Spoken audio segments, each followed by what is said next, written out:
My dear friends, today's gospel passage speaks about the birth of Jesus. The passage itself begins, "Now the birth of Jesus took place in this way." And it begins to narrate the story or the events that unfolded concerning the birth of Jesus in a very brief manner.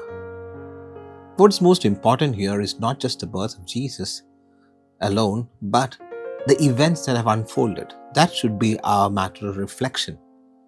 Because the birth of Jesus is not something that we can speculate on. That's a historical event, and that is true. That is a salvific event, and that brings salvation to all.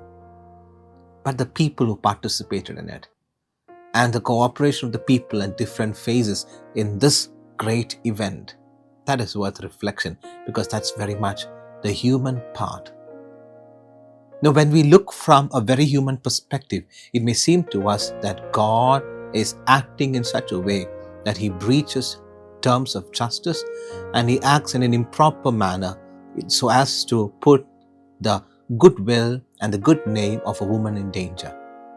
That's what we seemingly understand from a very human perspective.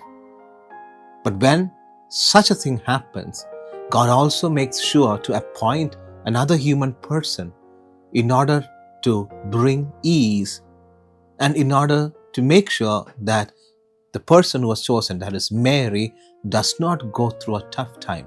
So God finds Joseph in order to weaken whatever is evil, in order to bring grace and glory to the person of Mary. Look, when Joseph is able to accept Mary, and when Mary is willingly able to accept the plan of God, the event of the birth of Jesus becomes a reality for the humanity. Now, it is very much important, my dear brothers and sisters, for us to realize the hand of God behind everything that happens in our lives. It may look evil, it may seem to be disastrous and troublesome, but if we are able to accept them in faith and make our part and contribute to that cause which God has seen best for us, we will truly reap the greatest of the blessings in our lives.